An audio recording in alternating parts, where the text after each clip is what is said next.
नमस्कार, स्वागत है आपका खबरों का पंचनामा में। मैं हूं आपके साथ वक्ता। हम लेकर आए हैं देश और दुनिया की 5 बड़ी खबरें, जिस पर चर्चा के लिए हमारे साथ स्टूडियो में मौजूद हैं कैपिटल टीवी के editor in chief doctor Manish Kumar ji. Doctor साहब, आपका बहुत बहुत स्वागत। धन्यवाद। सबसे पहले नजर डालते हैं आज की हेडलाइंस पर। मुंबई ड्रग्स केस में एनसीबी की बड़ी कार्रवाई। शाहरुख खान के बेटे आर्यन समेत 3 लोग गिरफ्तार, क्रूज में कर रहे थे ड्रग्स पार्टी। आर्यन के बचाव में उतरा बॉलीवुड गैंग। सुनील शेट्टी का बयान, बच्चा है आर्यन, उसे सांस लेने का दे मौका। मुंबई में एनसीबी की छापेमारी के बीच एलओसी पर बड़ी कार्रवाई। उरी सेक्टर में 30 करोड़ की ड्रग्स बरामद, भाग निकले ड्रग्स पेडलर। चन्नी सरकार पर सिद्धू ने की दबाव बनाने की कोशिश। एजीडीजी के इस्तीफे की मांग, बोले नहीं लिया एक्शन तो चेहरा दिखाने के लायक नहीं रहेंगे। भवानीपुर उपचुनाव में जीती ममता बनर्जी। बीजेपी ने लगाया धांधली का आरोप। प्रियंका टिब्रेवाल बोली, मैं हूं मैन ऑफ द मैच।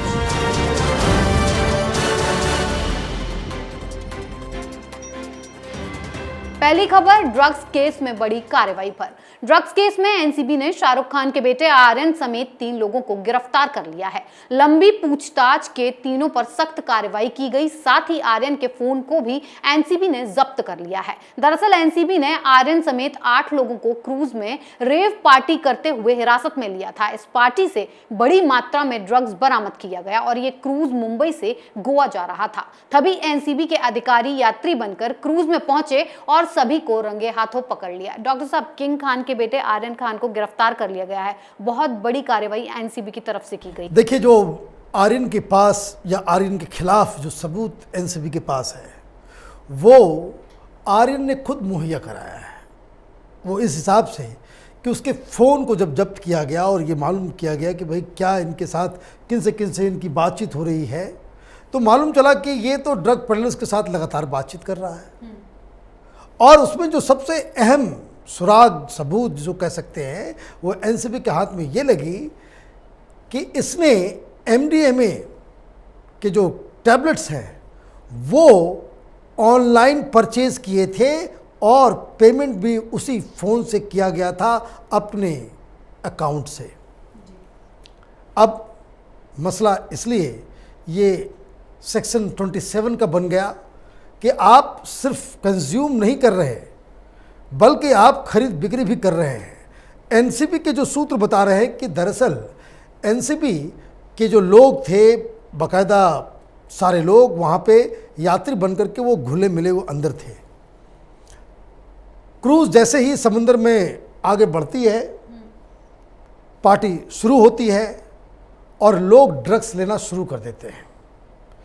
सिर्फ ड्रग्स ले ही नहीं रहे, बल्कि ये जो इनके साथ जो और भी लोग थे आर्यन के साथ, वो वहाँ ड्रग्स दे भी रहे थे दूसरों को, शेयर भी कर रहे थे, बेच भी रहे थे। क्या कर रहे थे, नहीं कर रहे थे, ये सारी जानकारी एनसीबी के लोग बता रहे हैं कि जब पार्टी पूरी तरह से फुल स्विंग में आ गई, तब अचानक इन लोगों ने कहा कि हम लोग एनसीबी से आए हैं, गाड़ी को वापस मुंबई ले चलिए और आप लोगों से कुछ पूछताछ करनी है। और उसी दौरान इन लोगों को हिरासत में लिया गया, इनके सामान और सारी चीज़ों को चेक किया गया। तो इस दौरान ड्रग्स भी मिले, ड्रग्स बांटना, ड्रग्स लेना, ड्रग्स को पोजेस करना और फ़ोन के अंदर आर्यन के खिलाफ ये तमाम सबूत। इसलिए तीनों लोगों के फ़ोन को बाकायदा फोरेंसिक जांच के लिए भेज दिया गया है। उससे कई सारी और भी जानकारियां मिलेंगी। एनसीबी साफ साफ कलेजा ठोक के कह रही है, आर्यन के खिलाफ उनके पास बहुत ही पुख्ता सबूत है, इसलिए हम इन्हें गिरफ्तार कर रहे हैं। जी डॉक्टर साहब, शाहरुख के बेटे की गिरफ्तारी से बॉलीवुड गैंग में हड़कंप मच गया है। इस गैंग के कई एक्टर फिर से गलत का साथ देने के लिए मैदान में उतर आए हैं। अब सुनील शेट्टी ने आर्यन खान का बचाव करते हुए कहा कि जिस भी जगह रेड होती है तो बहुत सारे लोगों को पकड़ लिया जाता है। हम ऐसा अनुमान लगाते हैं कि इस बच्चे ने ड्रग्स लिया, उस बच्चे ने ड्रग्स लिया। मैं सोचता हूं कि इस मामले में अभी जांच चल रही है। बच्चे को सांस लेने का अभी मौका दें। हमारी फिल्म इंडस्ट्री पर जब भी ऐसा कुछ होता है तो मीडिया टूट पड़ती है। डॉक्टर साहब, गलत का साथ देने के लिए एक बार फिर से ये बॉलीवुड गैंग एक्टिव हो गया और सुनील शेट्टी कह रहे हैं कि बच्चे को सांस लेने दी जाए। सुनील शेट्टी कौन है भाई? ये 50-55 साल के ये सारे बुढ़े लोग बॉलीवुड के ऊपर हीरोपंथी करते हैं और ये पूरी तरह से बॉलीवुड के पूरे संसाधन के ऊपर ये शाहरुख खान, आमिर खान, सलमान खान, सुनील शेट्टी, अक्षय कुमार, ये तमाम लोग, इन लोगों ने कब्जा जमा रखा है। और जो बाल बच्चों की जो परवरिश की है, इनको तो चुल्लू भर पानी में डूब के मर जाना चाहिए।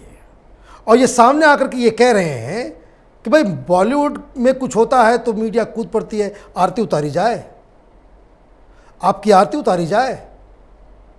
देश की जनता को बेवकूफ़ बना करके आप लोग सेलिब्रिटी स्टेटस बना करके रखे हुए हो।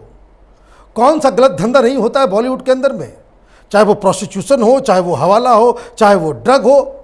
और ये बॉलीवुड वाले ही नहीं, ये दिल्ली में जो कुछ ये जो लेफ्ट लिबरल कबाल है, ये जो मीडिया, दलाल मीडिया, जो लोग सुशांत सिंह राजपूत को विलन बनाने में टूले हुए थे, जो रिया चक्रवर्ती को बचाने में, वो लोग भी बचाव में आ गए हैं।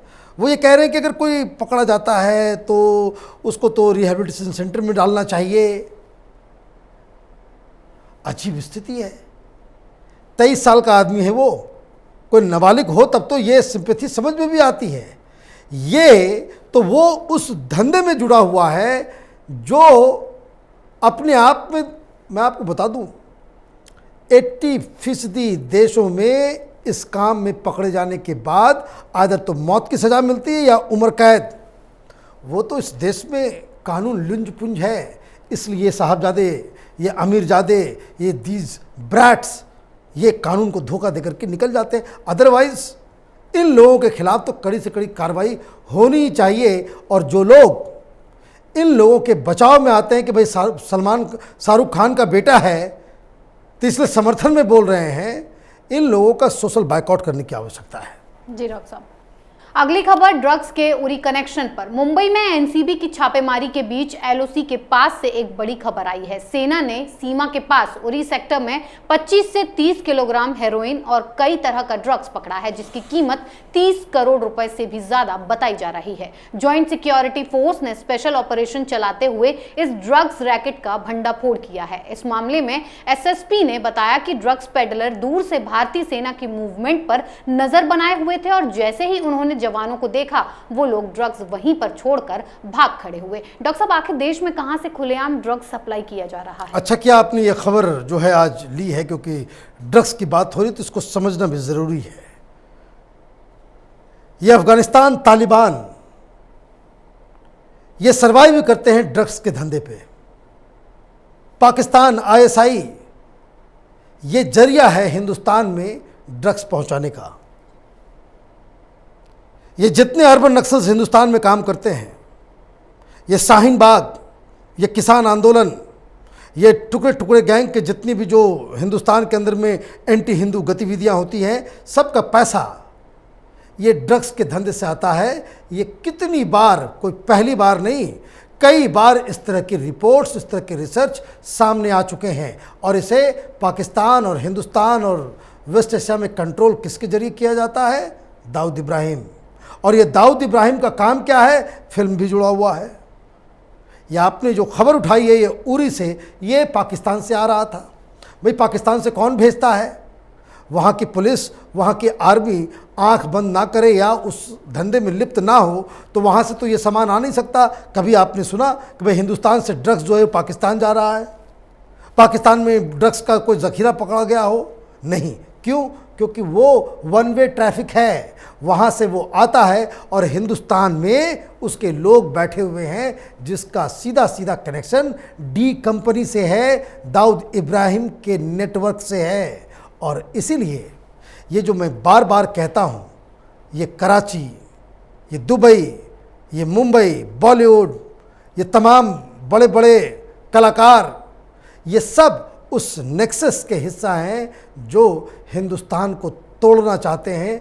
तो ये समझिए कि ये ड्रग्स न सिर्फ हमारे नौजवानों को तबाह बर्बाद कर रहा है, हमारे जनरेशन को ख़राब कर रहा है, बल्कि हमारे ही पैसे से, जो ड्रग्स से जो पैसा कमाया जाता है, उससे देश विरोधी गतिविधियों को फंड भी किया जाता है। तो इसलिए हिंदुस्तान में सरकार उसको ध्यान देना चाहिए इन सारी चीज़ों के ऊपर। और इस तरह का जो नेक्सस है उसको एक्सपोज करने की आवश्यकता है। जी, अब बात पंजाब कांग्रेस की कलह पर। अध्यक्ष पद से इस्तीफा देने के बाद अब सिद्धू ने सीएम चन्नी के खिलाफ ही मोर्चा खोल दिया। सिद्धू का एक ऐसा बयान सामने आया जिसने आला कमान को भी परेशान कर दिया। सिद्धू ने इस बार सीएम चरणजीत सिंह चन्नी के नए एजीडीजी की नियुक्तियों के फैसले पर सवाल उठाए और उन्हें बदलने की मांग करते हुए चेतावनी दी कि अगर ऐसा नहीं हुआ तो हम अपना चेहरा दिखाने के लायक नहीं रहेंगे। डॉक्टर साहब, आखिर अब क्यों एजीडीजी के तबादले के लिए सिद्धू इतना बेचैन हुए जा रहे हैं? देखिए, ये आदमी भस्मासुर है। जब से ये कांग्रेस ज्वाइन किए हैं तब से हमने एक ही शब्द इनके लिए इस्तेमाल किया है, भस्मासुर।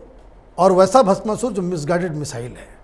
पिछले 2 साल से हम इस बात को सिद्धू के लिए कहते आ रहे हैं। इसलिए जो आदतन भस्मासुर हो वो तो वही काम करेगा, उससे तो रहा ही, उसके नेचर का वो हिस्सा है, उसके पर्सनालिटी का।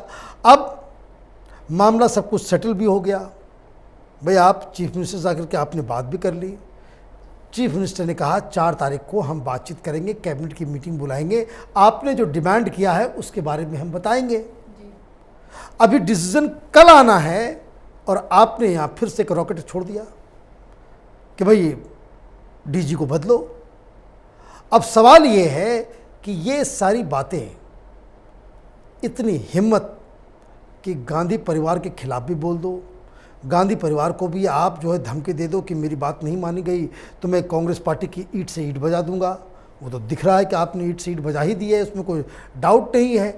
लेकिन अब जब एक सल्यूशन की तरफ सब बढ़ रहे थे, उसके बाद बीच में ये शगुफा छोड़ देना, ये बताता है कि जो अमरिंदर सिंह कह रहे हैं कि ये आदमी अनस्टेबल है, ये आदमी दूसरी पार्टी मतलब आम आदमी पार्टी ज्वाइन करने के मूड में है, उसने पूरी तैयारी कर ली है और ये आदमी हिंदुस्तान की सिक्योरिटी के लिए खतरा है, ये इस बात की पुष्टि होती है। जी, आखिरी खबर ममता पर। भवानीपुर उपचुनाव में ममता बनर्जी ने जीत हासिल कर ली है। ममता ने 58,832 वोटों से जीत हासिल की। जीत के बाद ममता ने कहा कि यहां लगभग 46% लोग गैर बंगाली हैं और उन सभी ने मुझे वोट दिया है। पश्चिम बंगाल के लोग भवानीपुर की ओर देख रहे हैं, जिसने मुझे प्रेरित किया है।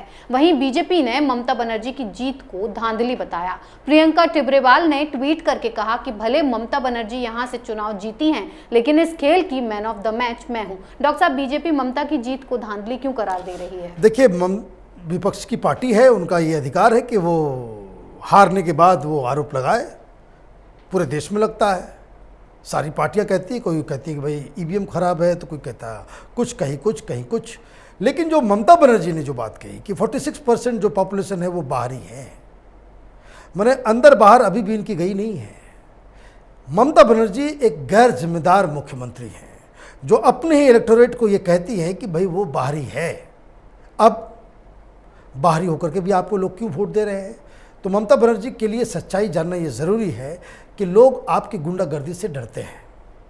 वोट नहीं दिया, आप जीत गई, मुख्यमंत्री तो आप हैं ही, सरकार आपकी रहेगी ही, और बाद में लोगों को मालूम चल गया कि हम बीजेपी के को वोट देकर के आए तो आपके गुंडे आएंगे, हमारे घर से हमारी बहू बेटियों को उठा करके उसके साथ रेप करेंगे, हमारे मर्दों से घसीट के लोगों को लेके जाएंगे, उसकी हत्या कर देंगे। तो डर के मारे सारे लोग ये करते हैं। और बंगालियों को चरित्र रहा है, यह अभी से मैं नहीं कह रहा। ये चुनाव की शुरुआत में जब हम लोगों ने बैटल ऑफ बंगाल लॉन्च किया था तो पहले प्रोग्राम में हमने बता दिया था कि बंगालियों का एक चरित्र है, ये हमेशा सत्ता के साथ रहते हैं। जब मुगल कालीन भारत था तो सारे बंगाली मुसलमानों के साथ, मुगल एम्परर्स के साथ। ब्रिटिशर्स आए तो सबसे पहले जो ब्रिटिशर्स की दलाली जिन लोगों ने की वो सब बंगाल के खिलाफ कभी वहाँ रेवोल्यूशनरी पैदा हुए, लेकिन आम बंगाली वो हमेशा उनके साथ रहा। वही राय चौधरी बन करके और सारे जगह ब्रिटिश सरकार के आँख नाक कान बन करके पूरे देश भर में उन्होंने एक टूल की तरह काम किया। फिर आज़ादी के बाद कांग्रेस पार्टी वहाँ पावर में थी, सारे कांग्रेस पार्टी में। जैसे ही कम्युनिस्ट पार्टी का वर्चस्व बढ़ा, वो गुंडागर्दी चालू कर दिया वहाँ पे वामपंथियों ने, ये सारे वामपंथी बन गए। वामपंथियों को अलग तरीके से गुंडागर्दी करके टीएमसी ने हटाया, अब सारे गुंडे जो है टीएमसी में आ गए तो सारे लोग टीएमसी में चले गए। तो ये बंगालियों का एक चरित्र है, सत्ता के साथ वो रहते हैं जहाँ पावरफुल। तो इसमें एक सीख है सीख है भारतीय जनता पार्टी के लिए कि आप आइडियोलॉजी विचारधारा इसकी डफली बजाएंगे, काम नहीं चलेगा। बंगाल में आपको राजनीतिक रूप से पोटेंट बनना है, वहाँ सरकार बनानी है, सड़क पर उतर करके उसी भाषा में आपको जवाब देना होगा जो भाषा बंगाल के लोग समझते हैं, जिस भाषा को ममता बनर्जी समझती है। अदरवाइज़ टाइम अपना भी ख़राब ना करें और कार्यकर्ताओं को भी वहाँ पे चैन से रहने दें। जी, बहुत बहुत धन्यवाद इतनी सटीक और बेहतरीन जानकारी धन्यवाद। के लिए। खबरों का पंचनामा में आज के लिए इतना ही। देश विदेश की बाकी खबरों और उनके सटीक एनालिसिस के लिए देखते रहिए कैपिटल टीवी। हमें लाइक कीजिए, शेयर कीजिए और कैपिटल टीवी को सब्सक्राइब कीजिए। नमस्कार।